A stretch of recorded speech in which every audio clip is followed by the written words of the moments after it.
आज हमारा टॉपिक गोपाल कृष्ण गोखले हैं और इनके आर्थिक, राजनैतिक, सामाजिक विचारों को यहाँ देखेंगे। शिक्षा से संबंधित इनके विचार क्या थे, आर्थिक, ब्रिटिश साम्राज्य की आर्थिक नीतियों का किस प्रकार से इन्होंने विरोध किया, इन सारी बातों को यहाँ डिस्कस करेंगे हम लोग। तो जन्म 9 मई 1886 कोल्हापुर महाराष्ट्र में इनका ब्राह्मण परिवार में हुआ था। इनके राजनीतिक गुरु कौन थे? रनाडे थे, महादेव गोविंद रनाडे। और गोपाल कृष्ण गोखले के शिष्यों में अगर ये पूछा जाए कि गोपाल कृष्ण गोखले का सबसे महत्वपूर्ण योगदान जो रहा, उन्होंने एक ऐसा शिष्य तैयार किया जो आने वाले वक्त में पूरे विश्व में अपना लोहा मनवाया। यानी हम बात कर रहे हैं महात्मा गांधी की। गांधी जी, इन्होंने लिखित तौर पर इन्हें अपना गुरु स्वीकार किया है। कहाँ पर? अपनी आत्मकथा में उन्हें गोपाल कृष्ण गोखले को इन्होंने अपना राजनीतिक गुरु माना है।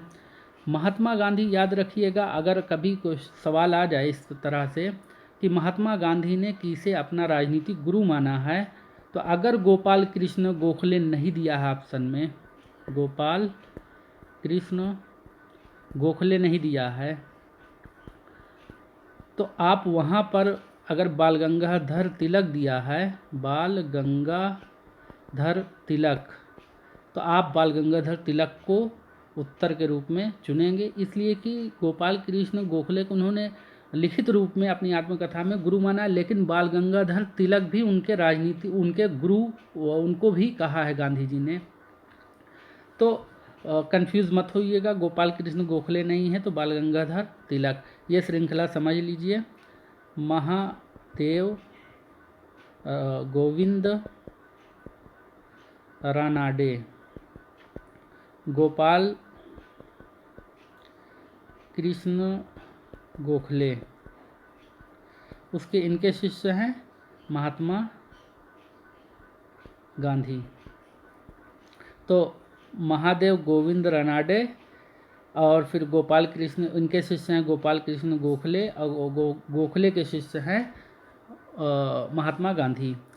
अब बाल गंगाधर तिलक के बारे में मैं कहा कि हाँ, वो भी राजनीतिक गुरु, उनको भी गांधी जी ने माना था। अब देखिए, इनका जो करियर है वो शुरू होता है एल्फिंस्टन कॉलेज से। अपनी अंतिम परीक्षा, ये अंतिम शिक्षा एल्फिंस्टन कॉलेज से इन्होंने ली।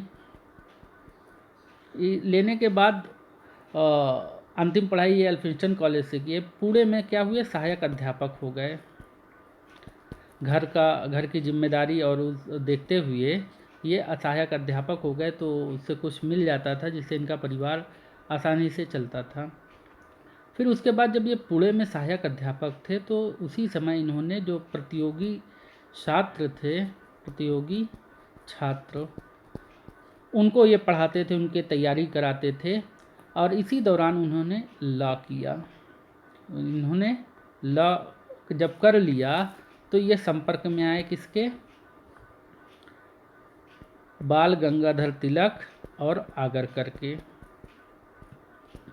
और इनके ये दोनों नेता का विचार इन पर बहुत गहरा प्रभाव रहा, यानी इनके विचारों का गहरा प्रभाव इन पर पड़ा। इन पर? गोपाल कृष्ण गोखले पर। 1884 ईस्वी में स्नातक डिग्री प्राप्त करने के बाद आप देखिए, रनाडे द्वारा स्थापित, ये रनाडे ने ये डेक्कन एजुकेशन सोसाइटी जो बनाई थी, उसके ये 1866 ईस्वी में जीवन के लिए आजीवन ये सदस्य बन गए उसके। और इन्होंने जो तिलक द्वारा निकाली जाती थी पत्रिका मराठा और केसरी, उसके लिए भी लेख लिखना शुरू कर दिया। और आगरकर ने एक पत्रिका निकाली जिसका नाम था सुधाकर, और उस पत्रिका में अंग्रेजी का जो भाग था वो उनका दारोमदार दे दिया किसको? गोपाल कृष्ण गोखले को, क्योंकि इनकी इंग्लिश बहुत अच्छी थी। और जब इनको दे दिया तो अपने विचारों से ये अंग्रेज़ों तक को प्रभावित करने में सफल हो गए। और बेसिकली ये उदारवादी नेता थे, उदारवादी, आगे देखेंगे हम इसी में। और इनका मानना था कि अंग्रेजी शासन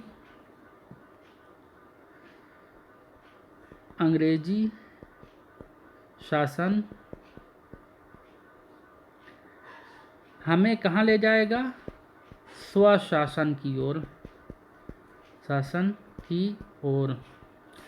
और जब भारतीय अपना शासन चलाने लायक हो जाएंगे तो उन्हें अपना शासन चलाने का मौका मिलेगा। इनका ये विचार था गोपाल कृष्ण गोखले का। आगे अभी देखिए हार्दिक से इनकी वार्ता जो होती है वो किस प्रकार से होती है।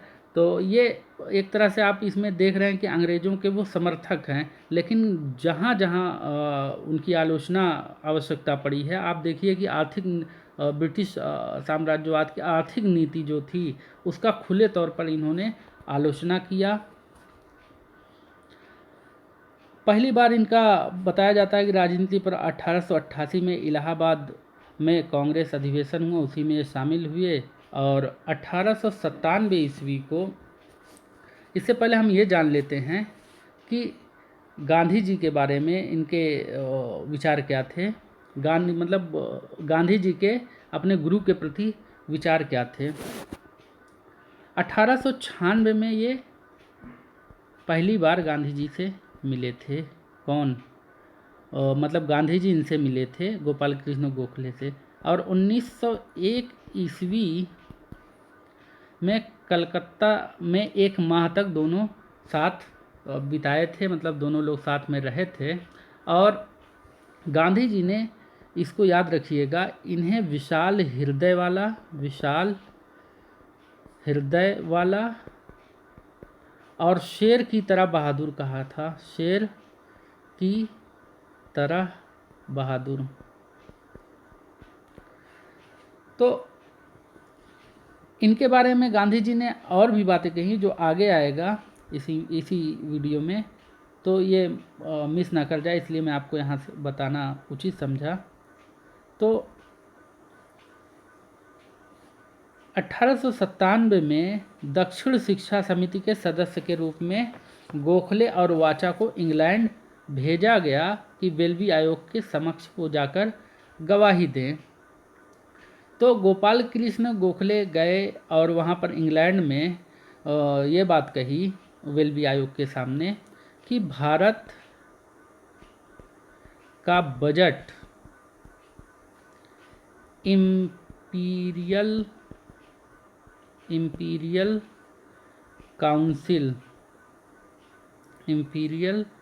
काउंसिल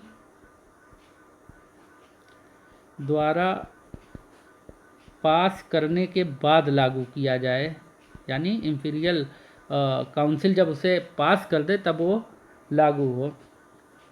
तो बहुत ही बेबाक ढंग से इन्होंने अपनी बात वेल्बी आयोग के सामने रखी थी। 1902 में गोखले को इम्पीरियल लेजिस्लेटिव काउंसिल का सदस्य चुना गया। और जब इन्हें सदस्य चुना गया तो विधान परिषद के सदस्य के रूप में, विधान परिषद के मेंबर के रूप में इन्होंने क्या कही? सरकार की पहली चीज़, सरकार की आर्थिक नीति की आलोचना किया उन्होंने आगे कहा कि नमक पर कर जो 1 टोकरी जो है 5 आने में बिकती है, जो 20 गुना अधिक है।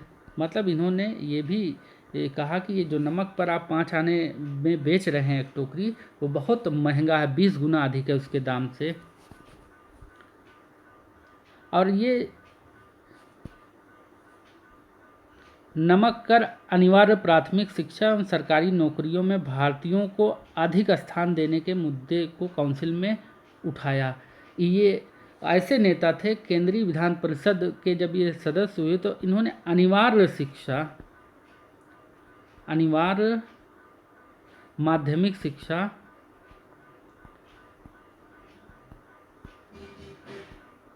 प्रारंभ करने का सुझाव दिया और साथ ही ये कहा कि ब्रिटिश जो है अपने व्यय में कटौती करें, सरकारी व्यय में कटौती करें और भारतीय अर्थव्यवस्था पर जो इतना नियंत्रण ये लगा के रखे हैं वो उसे हटाएं। 1905 ईस्वी में जब इन्हें बनारस अधिवेशन का अध्यक्ष चुना गया तो इन्होंने खुलकर बंगाल विभाजन की आलोचना की और ये अवसर ऐसा था कि जब उन्होंने बहिष्कार का समर्थन किया, लेकिन आप देखिए बहिष्कार को पूरी तरह से समर्थन नहीं करते थे कि ये बहिष्कार को एक मानते थे कि अपने वस्तुओं को इस प्रकार से तैयार कर लिया जाए कि उनसे बेहतर हो जाए अंग्रेज़ों से।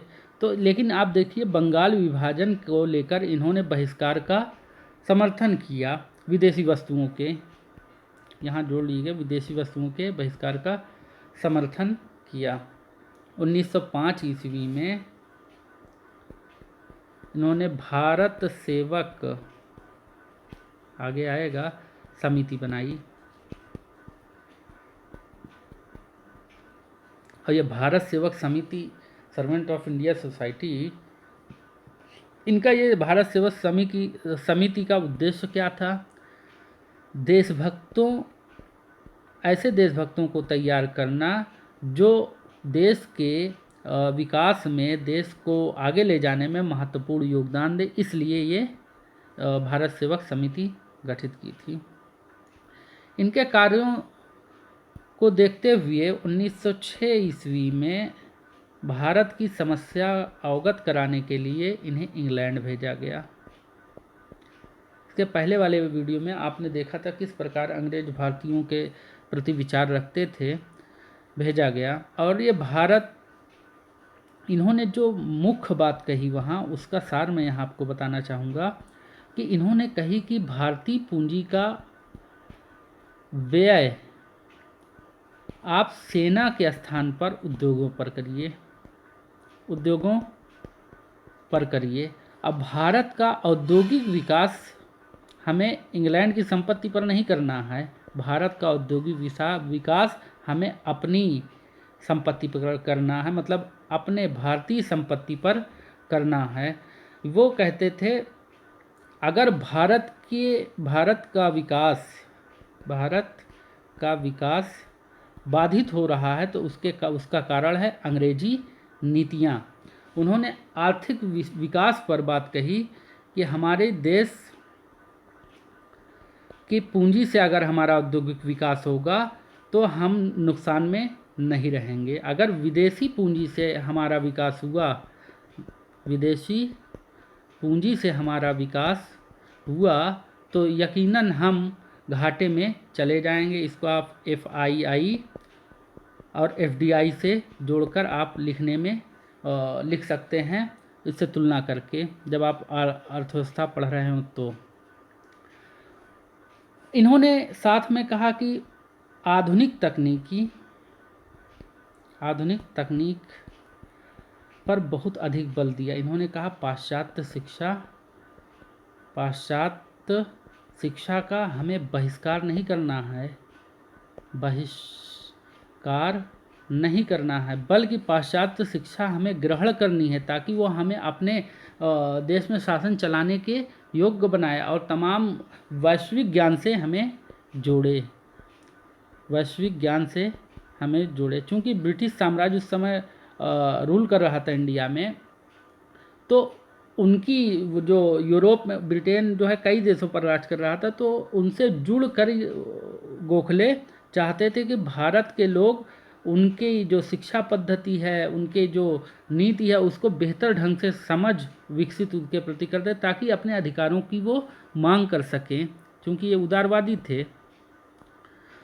और बहिष्कार की राजनीति पर इन्होंने बहिष्कार की राजनीति पर इन्होंने कहा कि बहिष्कार की राजनीति का एक तरह से विरोध कर हम कहाँ जाएंगे, इससे स्वदेशी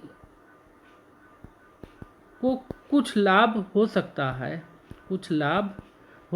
लेकिन वो लाभ बहुत ज़्यादा अस्थाई नहीं होगा, और अस्थाई लाभ के लिए हमें अपने माल को इस प्रकार से तैयार करना होगा जो विदेशी माल से भी उत्तम हो।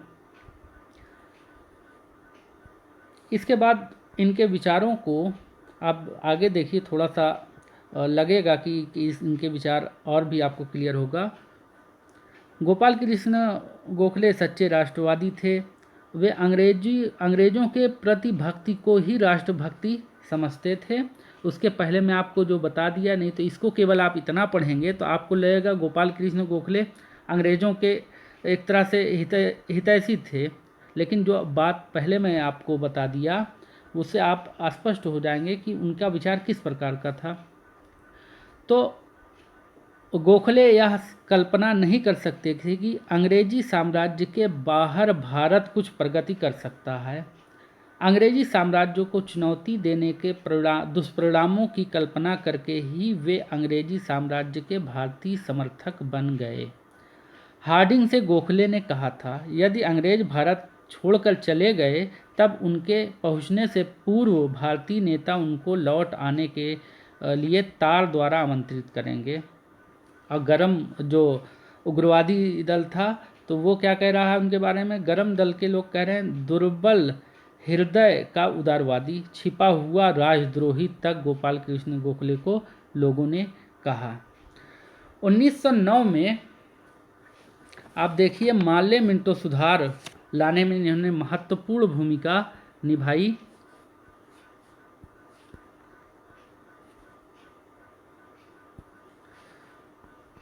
और इन्हीं के प्रयासों का फल था एक तरह से कहिए माल्य मिंटो सुधार। माल्य मिंटो सुधार में जो इन्होंने सुझाव दिया था, कई सुझाव इनके भी अपनाए गए। तो 1909 में आप देखिए कि 1909 के माल्य मिंटो सुधार के बाद भारत परिषद अधिनियम बना, और इसी के साथ ही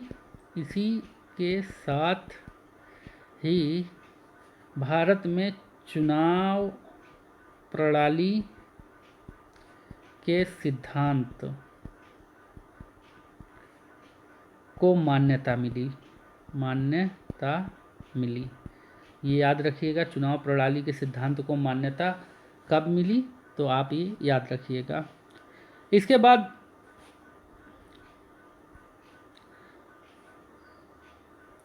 ये देखिए आप 1909 के सुधार में ये तो हो गया। 1912 से 15 ईस्वी तक भारतीय लोक सेवा आयोग के अध्यक्ष रहे कौन, और गोपाल कृष्ण गोखले। राष्ट्र की सेवा के लिए ये बताया कि भारत सेवक समिति सर्वेंट्स ऑफ इंडिया सोसाइटी का इन्होंने गठन किया। इस संस्था से जुड़े हुए नेता आप देखिए बाद में जो निकले, श्रीनिवास शास्त्री, जी.के. देवधर, N.M. जोशी, पंडित हृदयनाथ कुंजरू, ये इसी से प्रेरित थे।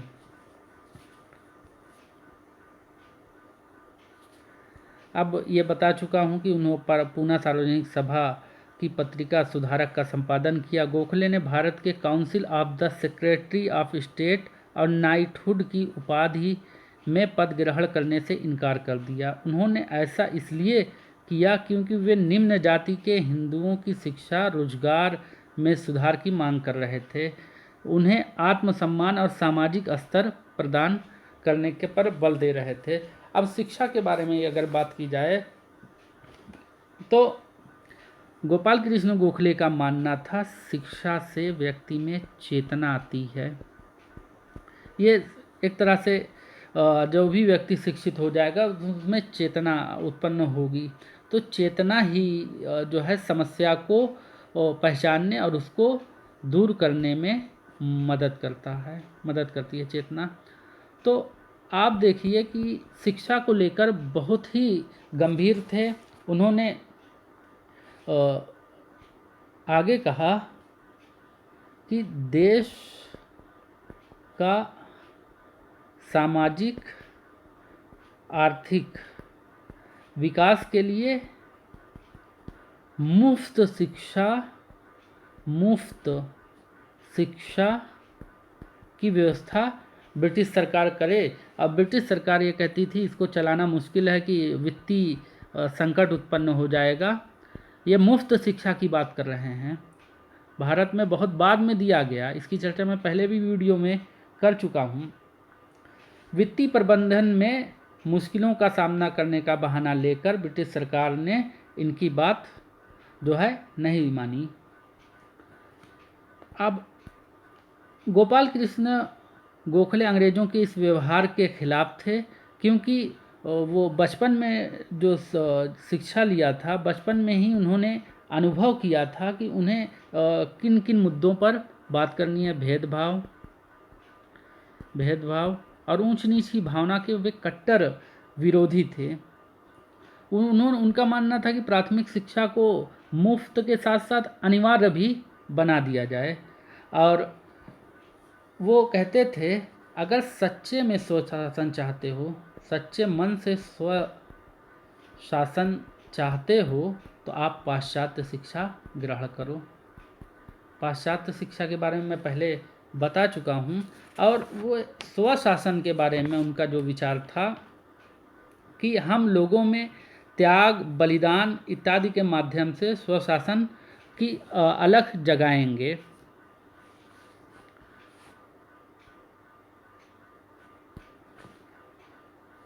उनकी आर्थिक समझ बहुत ही अच्छी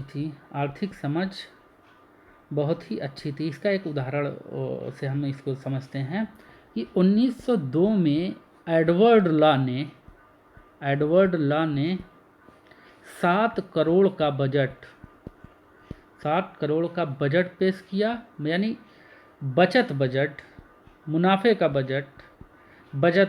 जब ये 7 करोड़ का बजट पेश किया तो चारों तरफ इनकी एडवर्ड लॉ की तारीफ़ों के पुल बांधे जाने लगे। लेकिन वो गोपाल कृष्ण गोखले ने उनकी प्रशंसा नहीं की। क्यों नहीं की? उन्होंने ये कहा कि देश की वास्तविक हालत, यानी भारत की वास्तविक हालत और वित्तीय स्थिति में समन्वय नहीं है। उन्होंने आंकड़ों के माध्यम से बताया कि कैसे अकाल के समय अंग्रेज सरकार ने लगान की दर में वृद्धि की थी। ऐसे उन्होंने ये भी कहा कि ऐसे मुश्किल वक्त में जब अकाल हो और सूखा, महामारी, जो भी विपदा आई हो, ऐसे समय में ब्रिटिश सरकार जो है कर में लगान में वृद्धि कर रही है और वो लगान का पैसा सेना पर खर्च कर रही है। ये फजूल खर्च उन्होंने कहा। ऐसे समय पे उन्हें सेना पर ना खर्च करके बल्कि आप शिक्षा जगत में खर्च कर सकते हैं। उन्होंने ये बहुत बल दिया आगे चलकर कि जो सेना पर खर्च किया जा रहा है वही भारत में शिक्षा पर खर्च किया जाए। तो गोपाल कृष्ण गोखले पूरी बेबाकी से अंग्रेज़ों की आर्थिक नीति का एक तरह से कहिए कि आलोचना करते थे। वो सामाजिक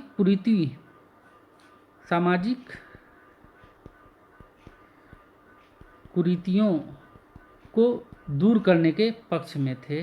अब इसको भी एक एग्जाम्पल से समझते हैं। जब अंग्रेज़ों ने बाल विवाह पर कानून बनाया, बाल विवाह पर कानून बनाने की पहल की, तो उसमें जो रूढ़िवादी भारतीय थे उन्होंने उनका अंग्रेज़ों को कहा कि ये भारतीय मामलों में वो हस्तक्षेप कर रहे हैं, सामाजिक मामलों में उनकी आस्था के साथ खिलवाड़ कर रहे हैं, उनकी परंपरा के साथ खिलवाड़ कर रहे हैं। तो लेकिन इस पर भी गोपाल कृष्ण गोखले ने कहा कि नहीं, ये बाल विवाह एक कुरीति है और ये ख़त्म होनी चाहिए, इसका अंत होना चाहिए। तो तर्कवादी तो थे ही गोपाल कृष्ण गोखले, तर्कवादी के साथ साथ वो एक बड़े विद्वान भी थे। जो विद्वान होगा वो तर्कवादी स्वाभाविक से हो जाएगा। और इन्होंने जाति प्रथा का भी विरोध किया, जाति प्रथा का भी विरोध किया। वे कहते हैं कि किसी भी समाज की उन्नति, किसी भी समाज की उन्नति तभी संभव है जब समाज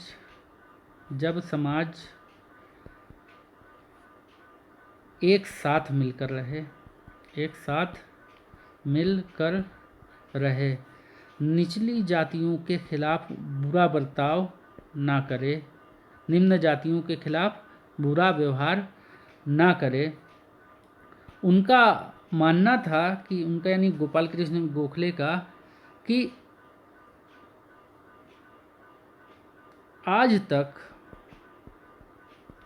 निम्न जातियों की स्थिति बहुत जो है दयनीय रही है और इतनी ख़राब है कि हमारे सामाजिक व्यवस्था में एक दाग है, एक दाग से उसकी तुलना की है। तो आप ये भी याद रखिएगा, लिखने में आपको ये काफ़ी सहायक होगा कि निम्न जातियों की स्थिति पर उन्होंने कहा कि ये हमारे समाज का एक दाग है, हमें इसे मिटाना होगा। कैसे मिटाना होगा? शिक्षा देकर।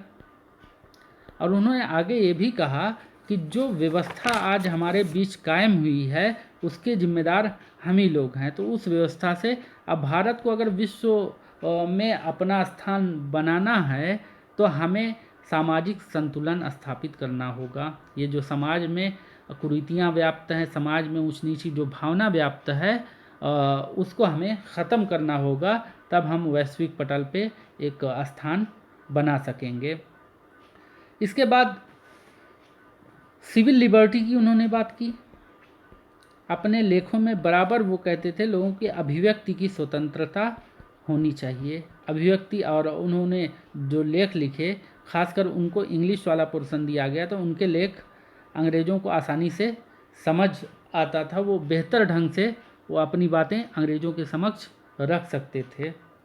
तो कुल मिलाकर अगर कहा जाए तो 19वीं शताब्दी और 20वीं शताब्दी का डेढ़ दशक, बहुत कम उम्र में इनका देहांत हो गया 1915 में। नहीं तो ये आगे अब देहांत तो हो गया तो आगे बोलने की ज़रूरत ही नहीं, लेकिन देश आज हमारा इनका ऋणी सदा रहेगा। इसके बाद कुछ बातें और बची हैं।